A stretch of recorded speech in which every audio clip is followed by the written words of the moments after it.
Fala galera, beleza? Estamos aqui num dos paraísos aí que existem por aí. A gente tem o privilégio de interagir. Fazer um bate-papo rapidinho aí sobre dislipidemia. Me ocorreu ontem, né? Tava ali conversando com um parceiro no restaurante. Quando a gente fala de dislipidemia, existem algumas alterações nos níveis dos constituintes do colesterol do sangue, né? Então pode ser que o HDL colesterol, né, do inglês High Density Lipoprotein, né, o colesterol considerado bom, ele esteja reduzido. Isso é considerado uma alteração. Reduzido menor que 40 para o sexo masculino e menor que 50 para o sexo feminino. Pode ser que o triglicerídeo, né, os níveis de triacilgliceróis estejam elevados, maior ou igual a 150 mg por decilitro. Isso é uma outra possível alteração. Pode ser que o LDL colesterol, Low Density Lipoprotein, né, também esteja elevado. E aí depende muito da estratificação do fator de risco, né? Porque quando a gente fala de fator de risco, a gente está falando, na verdade, de fatores de riscos para a doença arterial coronariana, né? Então a gente tem histórico familiar, sexo masculino antes dos 55 anos de idade, né, infarto, AVC.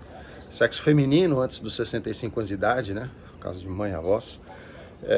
Existe a obesidade, a hipertensão, o diabetes, né, o sedentarismo, o tabagismo, o estresse. Então, tudo isso são fatores de riscos, né, relacionados à doença arterial coronariana.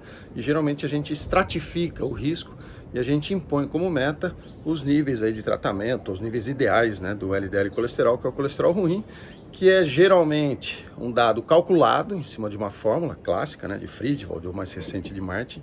Mas o que mais chama atenção é que muitas vezes pode existir também a dislipidemia mista. Ou seja, o HDL reduzido, o LDL elevado e às vezes o triacilglicerol, o triglicerídeo elevado, né? Eu acho que colesterol ou dislipidemia é um aspecto muito mais relacionado ao aspecto qualitativo do que quantitativo. Hoje é muito comum os indivíduos extremamente ativos, né, os atletas, sejam recreacionais ou entusiastas ou os profissionais. O HDL colesterol é elevado, né, uma das variáveis que influencia o HDL colesterol acaba sendo o exercício, né? E o triglicerídeo é reduzido, né? Quando a gente fala que a célula usa gordura para gerar energia, gordura para a célula é ácido graxo. Ácido graxo com mais um ácido graxo é diglicerídeo com mais um triglicerídeo. Então a tendência é aqueles indivíduos fisicamente ativos, principalmente de característica de endurance, né, os níveis de triglicerídeos são reduzidos. E na fórmula, se a gente for colocar, a tendência é o LDL dar elevado, né? Com certeza maior que 100 e na maioria das vezes maior que 130, né?